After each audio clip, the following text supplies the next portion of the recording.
Welcome to the 9th annual Tesco Mum of the Year Awards, being held at London's famous Savoy. The event recognises mothers dedicated to making a difference to society and to the lives of others.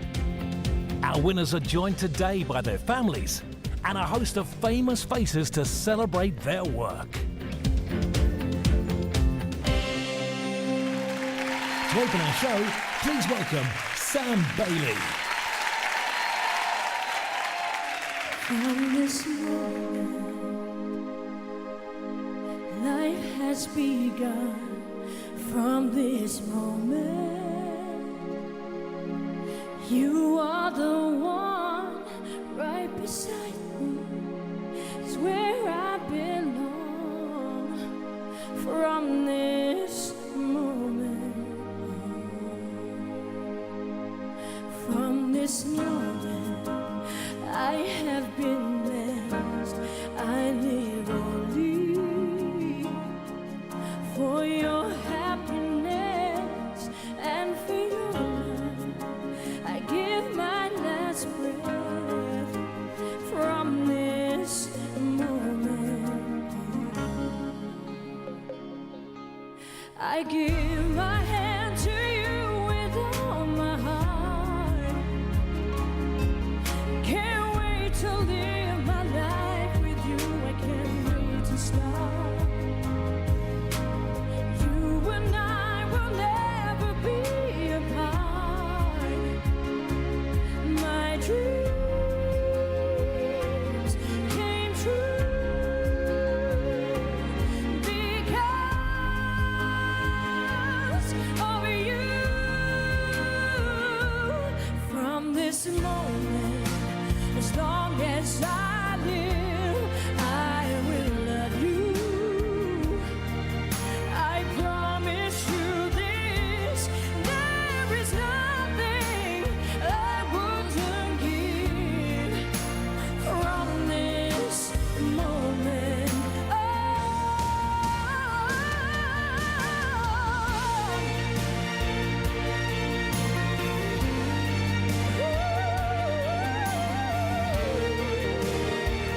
From this moment, yeah, you're the reason I believe in love, and you're the answer to my prayers from up above. All we need is just the two of us.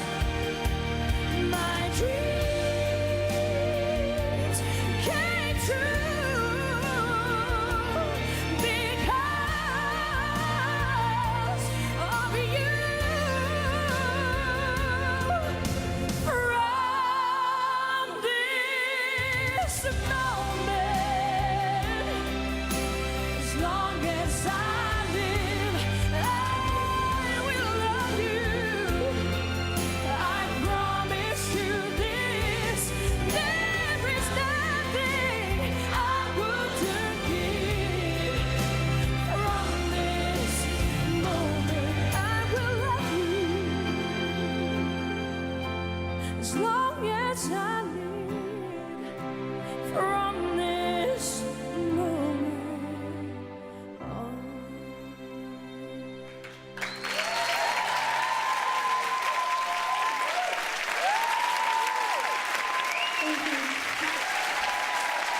Ladies and gentlemen, please welcome your host, Emma Willis.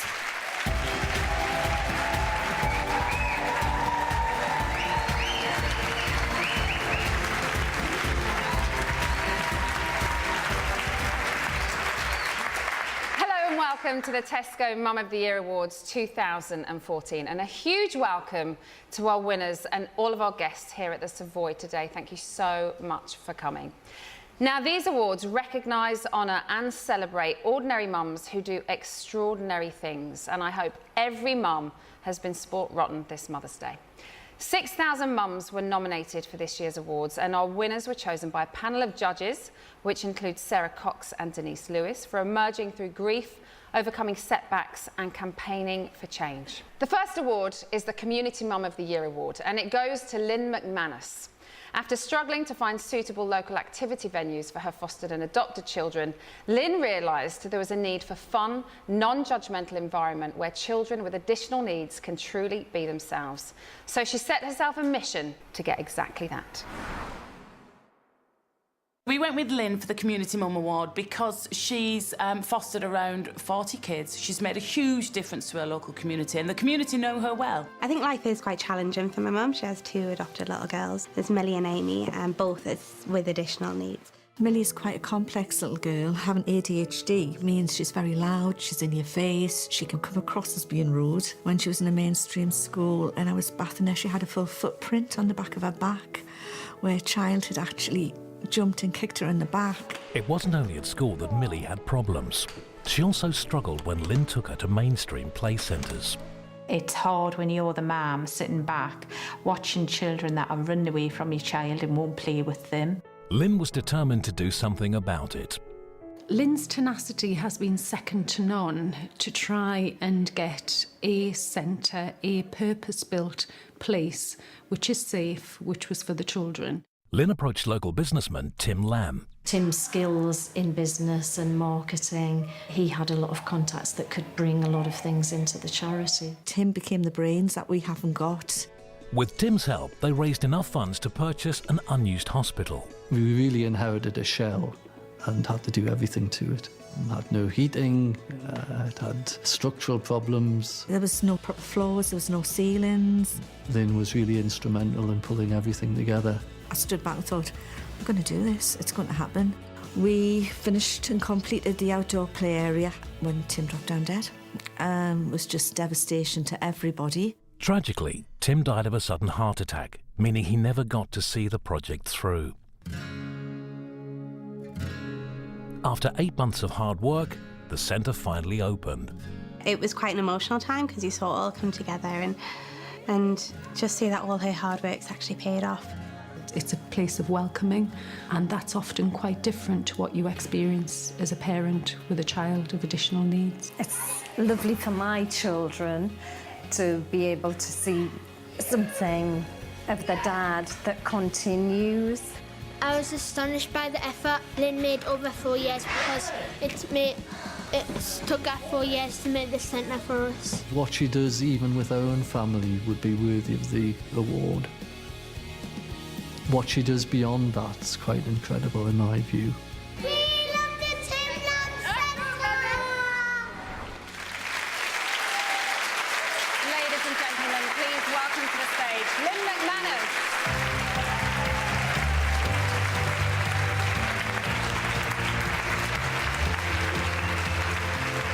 How are you? How many families would you say currently use your centre? Families, we have about 350 families that are registered now, but the special schools register as well, so we're seeing 1,000 children. So it's making a real difference in It's your making a community massive for difference. children that really Yeah, need it. yeah. And how do you think this award can help the centre? The centre is run totally by volunteers. We need a centre manager, we need a professionalism that I haven't got. I'm just, let's say, a housewife with no skills whatsoever in anything other than bringing children up, which You're quite good at that though, aren't you? Yes, I've done that quite a bit. Quite good at that.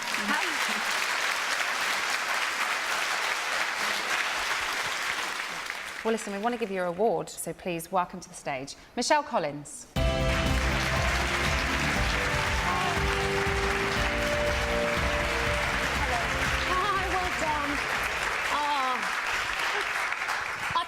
You said I'm just a housewife.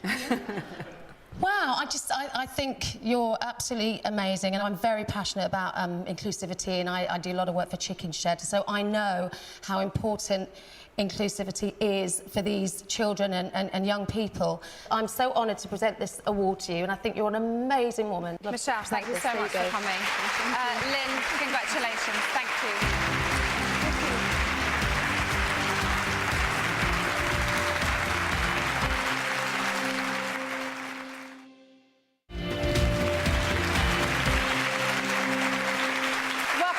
the Tesco Mum of the Year Awards 2014 here on Channel 5. Now, this year's Achieving Mum is a remarkable woman whose life took a dramatic change after her son was viciously attacked whilst on holiday.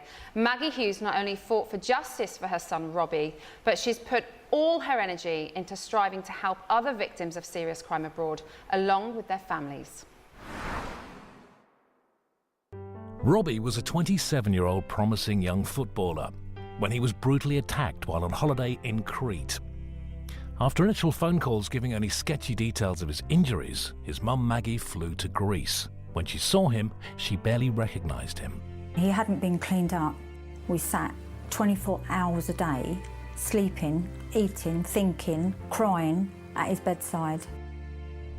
Doctors gave him just a 10% chance of survival. Robbie and my family had to stay in Greece for 3 months. And I think my frustration came from being a victim's mum, is that there was nowhere to turn to. Maggie's experiences abroad were so different to what she found here in the UK. She didn't have a right necessarily to a translator or to legal representation. She didn't know how to manoeuvre around the legal system in Greece. With 24/7 support from his family, Robbie eventually pulled through. However, the physical trauma he'd endured had left him a changed man. He doesn't know me, he doesn't know his brothers and sisters, he doesn't remember playing professional football, and he doesn't remember the attack. He suffers with tinnitus in both ears, and he's got a problem with sense of smell, taste, obsessive compulsive disorder. He also suffers with memory loss. He had all his life mapped out in front of him. That's all been taken from him. My old Robbie's gone. As Maggie tried to rebuild a new life with Robbie, she decided to use her own horrific experience to fight for a change in European Union law. She found out that we're not all the same within the European community. We all have very different laws pertaining to this area. And Maggie got the support of 2 very important people within the European community, Commissioner Viviane Reding and Baroness Newlove. She's helped me understand the problems for victims of crime abroad, and being the Victims Commissioner enables me to take that piece of work on. A directive was adopted by the European community and put on the slates of the member nations, and they have 3 years to take up that law. In future, for other parents who are affected like this, thanks to Maggie's hard work, things will be better. I would say it's taken nearly 6 years fighting, banging on all the doors, getting as many meetings as I can. My mum has worked so hard fighting for Robert, but not only for Robert, for victims as a whole. If we've got more people like Maggie trying to help other victims, I just think she's a wonderful woman to do that. And the strength to carry on just shows you what a person she is. Our Achieving Mum, Maggie Hughes.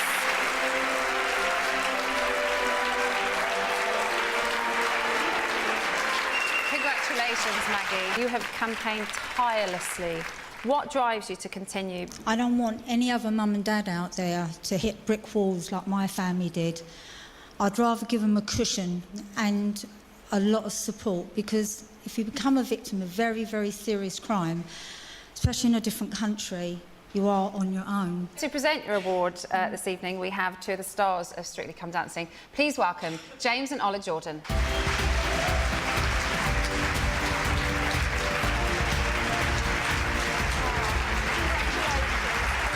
Congratulations. When we were watching that VT backstage, it actually broke my heart to see what you've been through.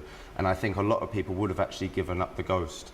And you've been out there for other people, such a selfless act. You've changed the EU law, which at some point is going to possibly change millions of people's lives. Yeah. On behalf of the rest of the nation, thank you so much. You are a true inspiration.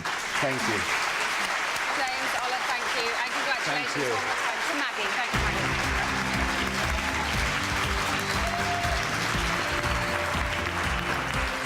Our next mum is Ranu Mehta Radia, who 19 years ago founded a citizenship and value-based Saturday school in North London.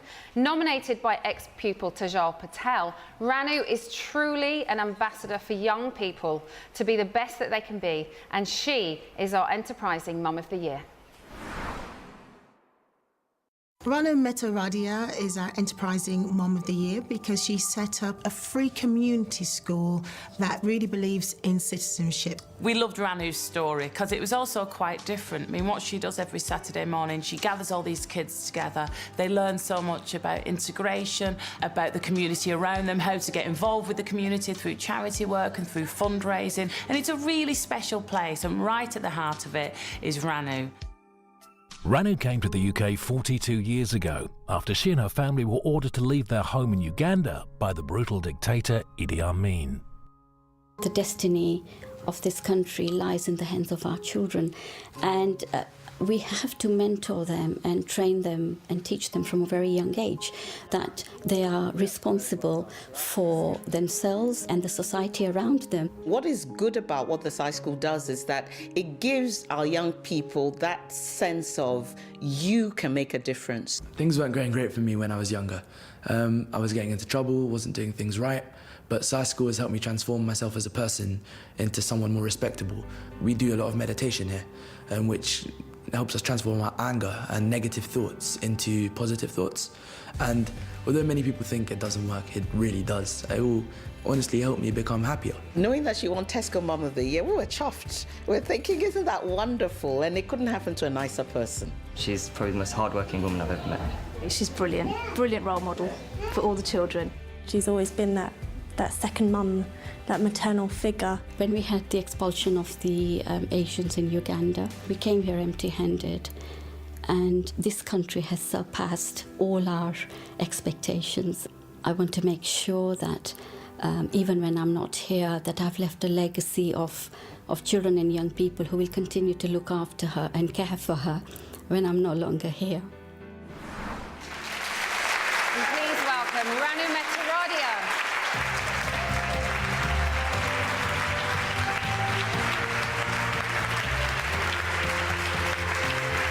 Congratulations. Are you okay? Yeah, just you look a little bit teary.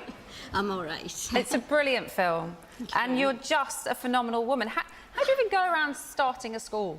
Harrow, where we live, it already had a large settled immigrant community. So there was 5 of us housewives, and we felt there should be a school where, children could learn about their culture and heritage, because at that time, there wasn't a lot of multi-faith teaching. But also, when you started it, you self-funded it as well. Yeah, we used to, if the children hear me, we used to dip into all the child benefits. And we used to dip into,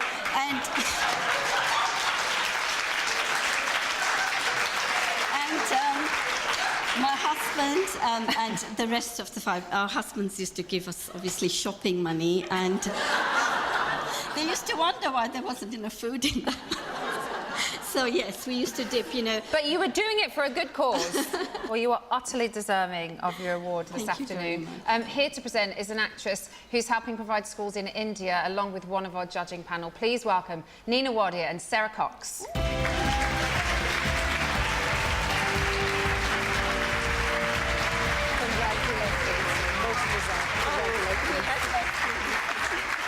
Thank you, Sarah. Well done. Thank you so much. I've got to say, you've taken the extended Asian family far too seriously. You only meant to have 3 or 4, not 100 and then 500. But no, really, really, it's such a special school. It's got the Psi philosophy, doesn't it? Yes, it of does. love, humanity, kindness and peace. And if you can teach young children to be charitable, they'll carry on being that way throughout their whole life. So well done. And also to get teenagers who've been to school all week to then get up on a Saturday morning and go to school again. Hello. And for them to want to go there. Not only that, as adults, they return and they get involved with the Sci School and they send their own children there. Just shows what a special place it is. Thank you. Please show your appreciation for Nina, Sarah and Ranu. Thank you so much.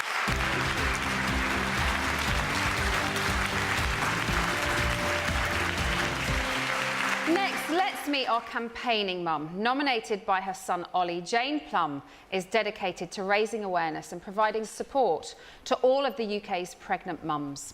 Her aim is that no other mother has to endure the traumatic experience of losing a baby, as she lost her son when he was just 17.5 hours old.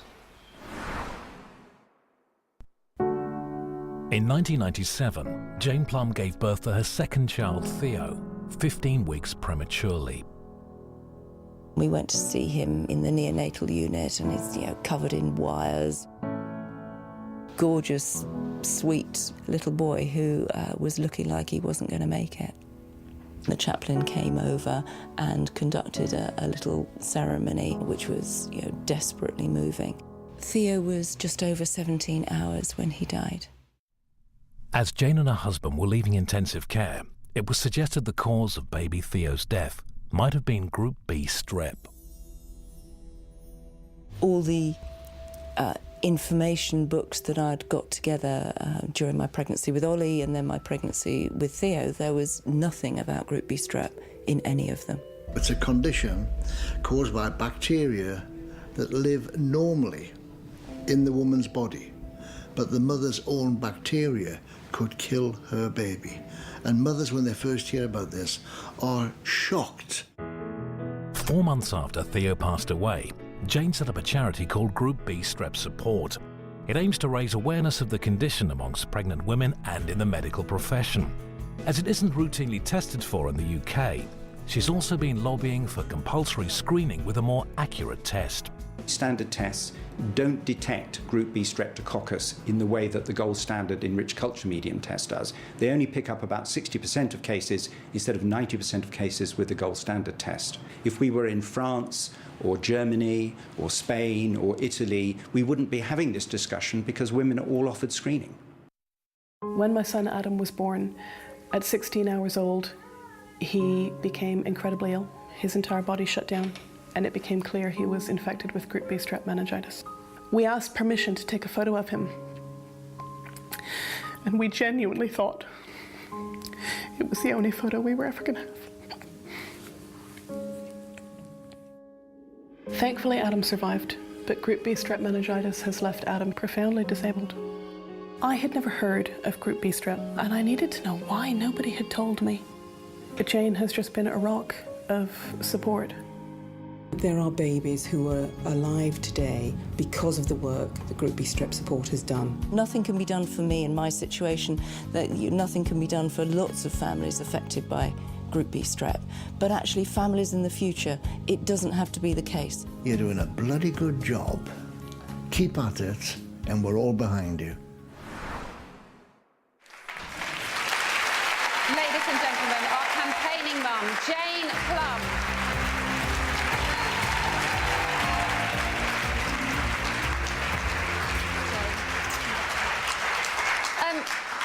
Firstly, why isn't there more awareness for Group B strep?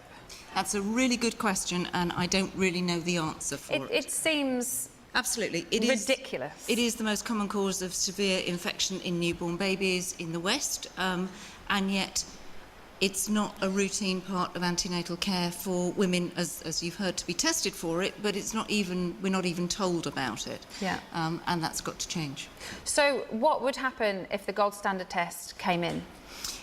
Women would be routinely told about it, and they would be offered a test at 35, 37 weeks of pregnancy, and those women who were found to carry Group B strep, which would be about 1 in 4 women, would be offered antibiotics in labour. Simple, safe penicillin is the preferred drug, and then the antibiotics are given to mum in labour, and that minimises the risk of the infection developing in the newborn baby. To present the award, we have one of the UK's best-known broadcasters and campaigners. Please welcome the wonderful Esther Ranson.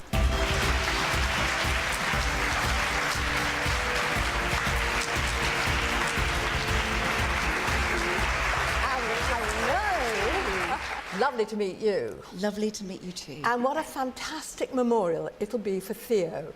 If you can get this really important information to those who make decisions, shout loudly. We all need you. Congratulations. Thank you very much. This is you. Esther, thank you very much. Please put your hands together again for Jane. Still to come, our Celebrity Mum of the Year and a performance from Boyzone.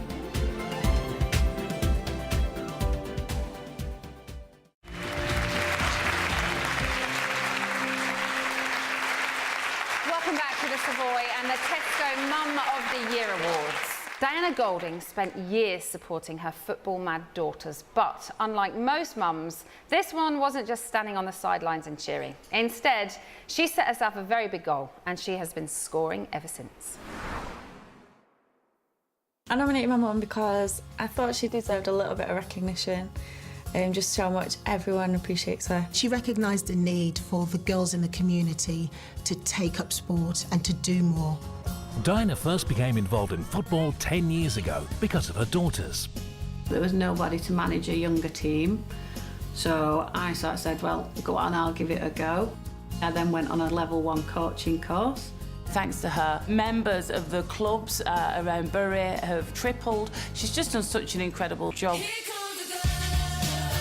The social skills they get, which builds on education, discipline, just having fun, the health, the fitness, all those benefits is really important. My favourite thing about football is probably making new friends and learning new tricks. I get to hang out with all my mates and it keeps my fitness up and I like it. If I wasn't playing football, I'd probably be at home watching telly. I'm a massive fan of girls' football. My 9-year-old has just started it and absolutely loves it. It's a really tough sport, you know, it's fast and it's physical and it gives them huge confidence to be doing a sport like this where they're not worrying about how they look, you know, they're working together, builds their confidence massively. So I just think what Diana has done is just incredible. Diana's a really passionate person, really cares about what she does. It's having volunteers out there that really care, that are going to drive what you want to achieve. I connect well with children, probably because I'm a big kid. Diana is a good coach because, she helps people when they're injured and she never gives up on anything. It makes everything happier. Yeah. So it makes you feel like you can do everything else that you've got in schoolwork. Grassroots sport in this country relies on people like Diana Goulding, and without them, we'd find ourselves in a few cycles' time not producing any Olympic medalists, not producing any world champions, because that's where it all starts. She's always last. Everyone else is a priority to her, and she really deserves to be put first for once. When I grow up, I want to be a footballer.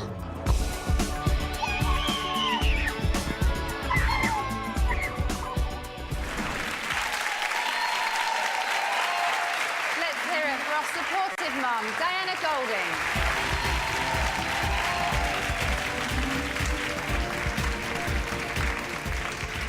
Have you always loved football, you personally? Yeah, I do. Why is it such a good game for girls? There's so many pressures on girls of how you're supposed to look, how you're supposed to act, what you're supposed to do. And it doesn't matter in football, everybody can just do anything. So what advice would you give to young girls who want to get into football themselves? Find your local club, go and play and join in. I've had mums who say, I'm not really into football. Once you see your child play on the side of the pitch, you'll be into football. I can guarantee it. OK, here to present your award is a lady who many aspiring female footballers will look up to, with someone from one of your favourite TV shows. So please welcome the captain of Great Britain's 2012 women's football team, Casey Stoney, and actor Philip Olivier.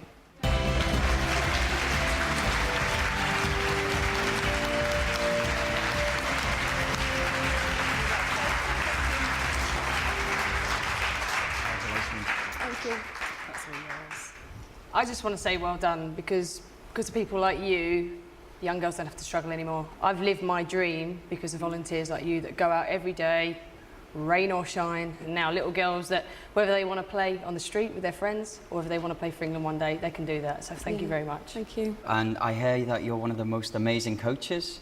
Have you ever thought of applying to Manchester United? David Moyes, I'm joking. I'm good, but I don't think I could stretch myself to Man United. I'll stick with the girls, I think. Although I bet you'd quite like to. I'd give it a go.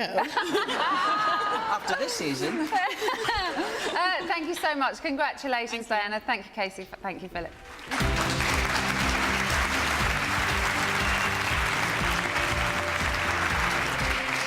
Next, we have our Charitable Mum of the Year. Laurie Young channeled the grief of losing her daughter Verity into creating a charity which has transformed the lives of many sick children facing treatment in hospital. Here's Laura's story. The Teapot Trust came about because, tragically, Laura's daughter Verity lost her life at the age of 8 to cancer. Verity was really first very unwell over Christmas after her 3rd birthday. We came at the diagnosis of lupus, which is where your own immune system attacks your joints or your bone marrow. Verity disliked with a passion anything to do with a needle. So she really refused blood tests, and from being very small, that was a huge issue. I mean, we did have to pin her down occasionally because that was the only way to get blood out of her. As she became used to being in hospital, we used to do little tea parties for her. We used to meet Christina, who was our babysitter, who was also an artist, at hospital, and this distracted Verity from the main reason for her appointment, and that was when we realised that art had the ability to distract children from what was happening in hospitals. In 2007, after 4 years of treatment, Laura received devastating news about Verity. Verity was diagnosed with cancer when she was 7.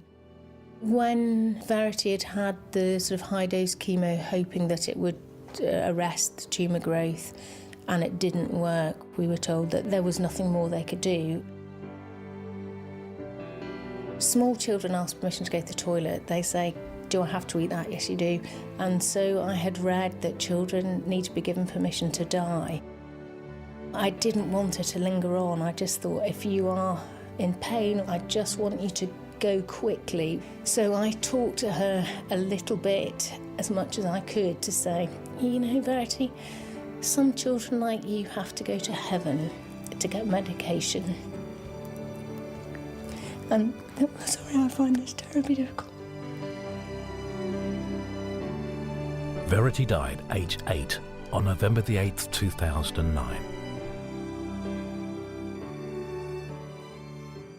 The charity began really as a thought that Laura had had after Verity died. Because of the nature of art therapy, it's a good coping mechanism. They have difficult emotions inside, but art allows them to try and express that in a non-verbal way. Children are actually often their most unlovable when they need the most love. So they'll be kicking out at their parents, and yet by doing some art therapy, they're able to calm down, and then the whole family starts working better.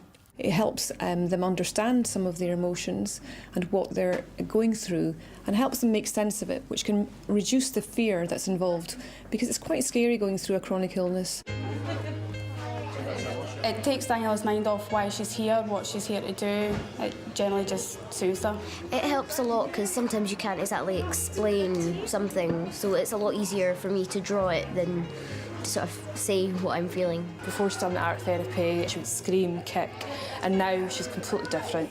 Laura has done some great work in Scotland, but her work isn't done. She wants to roll it out nationwide, all across the UK. When we cleared Verity's bedroom after she had died, Nina came across a notebook, and in it Verity had written, "Big or small, there is always a difference only you can do."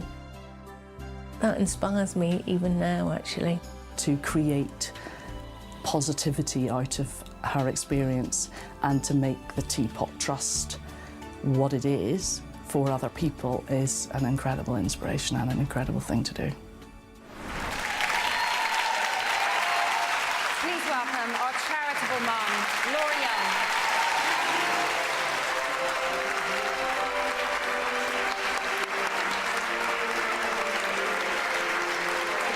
Congratulations. Thank you.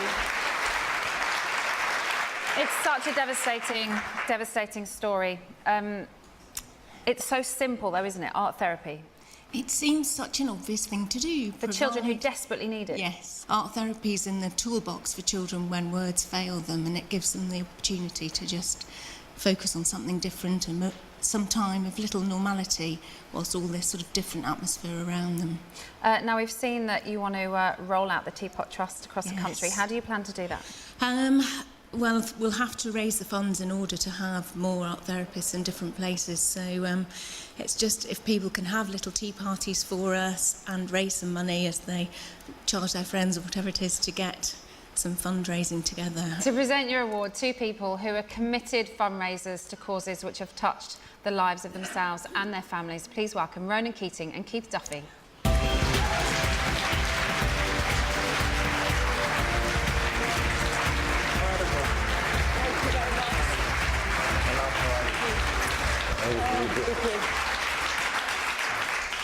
We've watched your video, and it's obviously, as a parent, it's going to touch everybody out there. Nobody should have to bury their own children, but what you've created in her memory is absolutely fantastic. I'm a father of a little girl with special needs, and it's a struggle on a daily basis. And I have to say, watching what you've done and watching how you've made it positive, it's a credit to you. You deserve this award, and it's our honour to be here to hand it to you. Thank you very much. Thank you. The next, I've had an approach from a consultant who's seen what we're doing and would like it to come to Belfast and also down to Dublin. So we're looking for some Irish people to get behind us. So. Funny you say that. Well, you know what? You've got to love her straightforward approach. Hey, if you don't ask, Absolutely. if you don't ask, you don't get. Fair play to you. Whatever we can do to help you, you know, Duster and I and the other lads and boys on will definitely do something. Do whatever we can. Absolutely. And apart from other things, people in Ireland do drink a lot of tea. Tea, they do. Yes, they do. Ronan, Keith, thank you so much for being here today. Thanks, Please put your hands together one more time for Laura Young.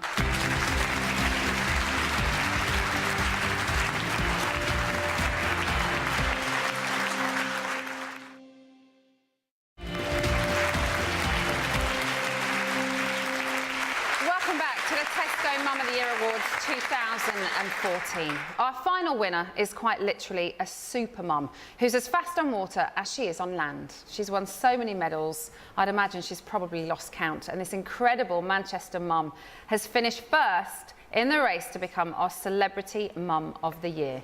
It's Dame Sarah Story. I'm delighted to say that Dame Sarah Story is our Celebrity Mum of the Year because she's the most decorated female Paralympian in history. She's recently become a mum, showing that you can have a great career, be a mum, and still strive to do more. I don't think Sarah was ever seen being born without a left hand as having a disability. As a child, she always did absolutely everything that anybody else did, and if anything, it just became kind of part of Sarah and who she was. Even from the age of 5 or 6, she was really interested in the Olympic Games. Sarah went on to notch up an impressive 7 gold, 8 silver and 3 bronze medals across 5 Paralympic Games. But her sights were firmly set on London 2012.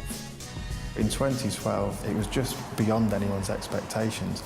I think my fondest memory of the Games had to be her 500-metre time trial. She was behind on the start, and as she went round the sort of second lap, she just got a few tenths of a second up. As she came round after her parade lap, she stopped right in front of us and gave the whole family a big hug.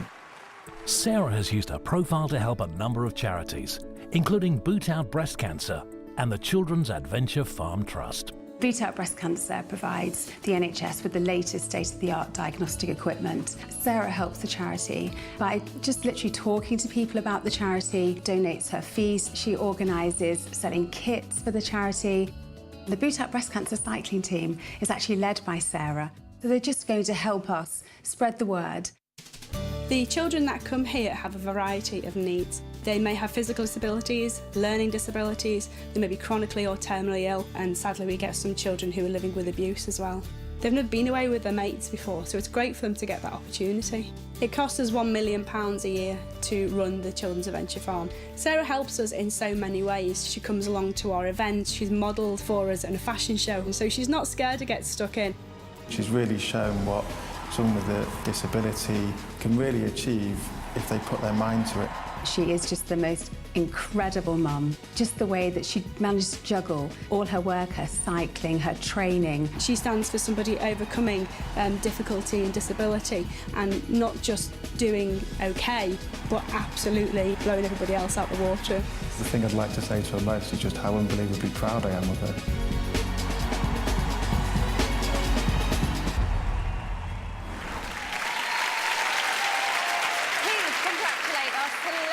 Dame Sarah Story.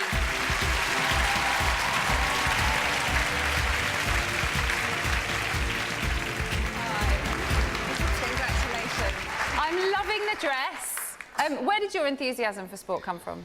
I watched the 1984 Olympics. I watched another girl called Sarah Hardcastle. She was 15 at those games and she won silver and bronze, and I just wanted to be like Sarah.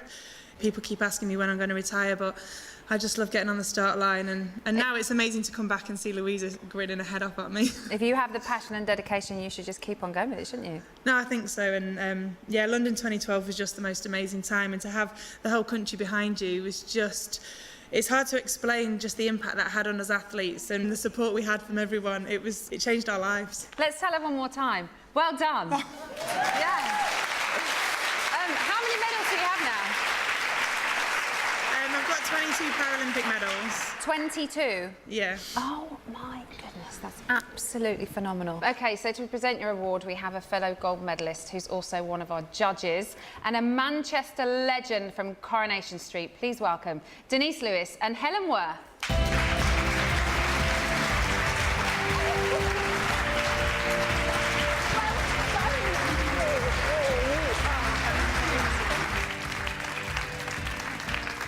What an inspiration you are and have been to so many people from such a young age. It's so important for children to interact with animals. The Children's Adventure Farm's amazing. The youngsters there who've got all sorts of challenges that they face, and some of them are young carers as well. They're looking after mums and dads that are really, really ill and sick at home, and you just think they cope with everything so beautifully, and when they get to the farm, they get to be children again. And can I just say, I've had the pleasure of watching your career just go from strength to strength, culminating in that outstanding performance at London 2012. You're a fantastic ambassador to sport, you're a fantastic mom, and I wish you all the best going forward. So, well done. Thank you. It means a huge amount, especially coming from you. Ladies, thank you so much for being here today. Please put your hands together for Denise, Helen and Sarah.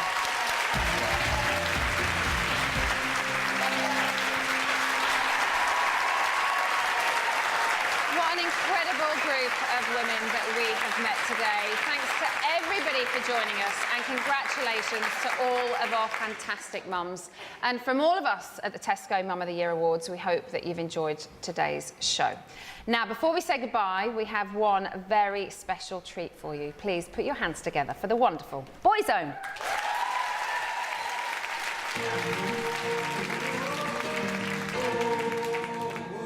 Make mistakes, we rise again. We choose the road we shouldn't take. We bend the rules, we cross the line. It's just enough to feel alive, but it makes us who we are tonight.